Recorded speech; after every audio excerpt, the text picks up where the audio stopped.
आप बताएँगे कारगिल युद्ध 1999 में शहीद जो हुए थे वो आपके क्या लगते थे? वो मेरे हस्बैंड थे, नाम श्री बताएँगे? चंदन सिंह भंडारी। कुछ उनकी वीरता, कुछ बलिदान की याद जो ये आपको ये लड़का बता रहा आप उनके तो बेटे हैं? हाँ, मैं उनका बेटा हूँ। मेरा नाम निखिल भंडारी है। अगर मैं उनकी वीरता के बारे में बताऊँ तो ये वॉर 99 में हुआ था, कारगिल वॉर। तो उस समय बेसिकली मेरे फादर छुट्टी पे आए थे, बट आर्मी का शपथ ली होती है कि कंट्री फर्स्ट कम।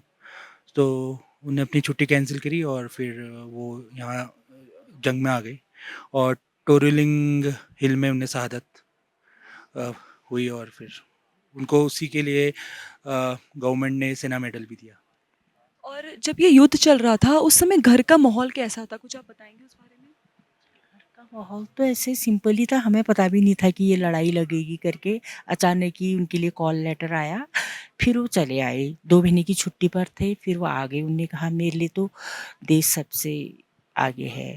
और एक चीज़ और है कि उस समय जैसे आजकल तो कम्युनिकेशन डिजिटल मीडिया है, बट उस समय लेटर्स, हैंड रिटन लेटर्स होते थे।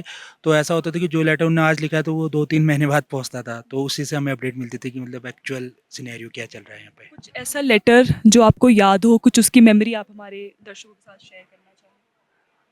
बस लेटर में तो वो यही लिखते थे कि मैं यहाँ पे मतलब अपडेट देते रहते थे कि कैसी वॉर सिचुएशन है, हम कैसे कुछ अम, बता नहीं सकते। और मतलब बस ज़्यादातर वो यही बोलते थे कि मैं वापस आ जाऊँगा, जल्दी वापस आ जाऊँगा और आप लोग मेरी फ़िक्र मत करना, यहाँ पे हम जल्दी मतलब वॉर क्लोज़ होने वाली है। तो यही उन्हें कहते थे, बट ज़्यादा वैसे डिटेल में नहीं बताते थे कि क्या एक्चुअल सिचुएशन है। मुझे लगता है कि इसलिए नहीं बताते होंगे कि मतलब घर वाले और ज़्यादा चिंता करेंगे, तो वो एक कारण हो सकता है। आज 26 साल हो गए हैं उस युद्ध को और हम देख लेकिन यहाँ आके अब हम लोग भावुक तो हो रहे हैं, पर मतलब गर्व भी बहुत हो रहा है कि हमारे हस्बैंड मतलब देश के लिए शहीद हुए हैं करके बहुत गर्व महसूस हो रहा है, पता नहीं। हम यहाँ फर्स्ट टाइम ही आए हैं, मतलब वैसे मैं उत्तराखंड से हूँ, हल्द्वानी से हूँ, बट फर्स्ट टाइम ही हम यहाँ पे आए हैं द्रास सेक्टर। और आज आप लोग दिन में भी आए थे तो वहाँ भी हमने देखा कि तो कैसे उनने उस ज़माने में कैसे मतलब कैसे अचीव किया होगा, यही सोचना इतनी बहुत बड़ी बात है क्योंकि अभी तो आप इतनी अच्छी रोडें देख रही हैं, पर उस टाइम इतनी अच्छी रोडें हुआ नहीं करती थी। तो वो रात को ही चढ़ाई चढ़ते थे। मन तो था देखने को कि मतलब कैसा होगा यहाँ कारगिल, खाली सुना था फिर, लेकिन अब जरा आंखों से देख लिया, थोड़ी तसल्ली हो गई है।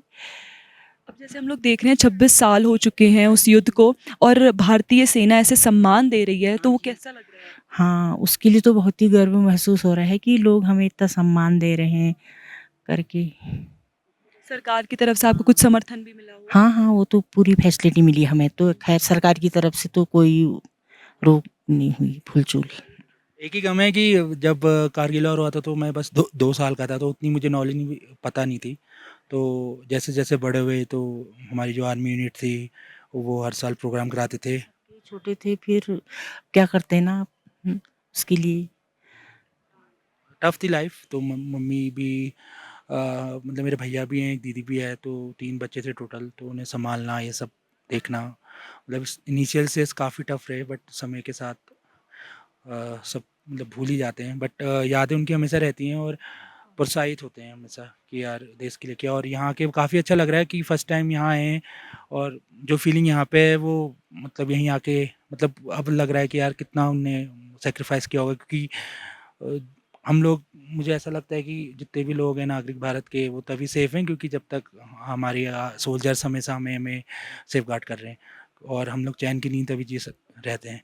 बट उनकी जैसी सिचुएशन हम फ़ील नहीं कर सकते और वही फ़ील कर सकता है जिस फैमिली के साथ हुआ हुआ है। और मतलब उनका तो मोटो यही होता है कि मतलब पहले देश प्रेम पहले होता है और फिर फैमिली बाद में। तो यही था। बिल्कुल, बिल्कुल। जय हिंद।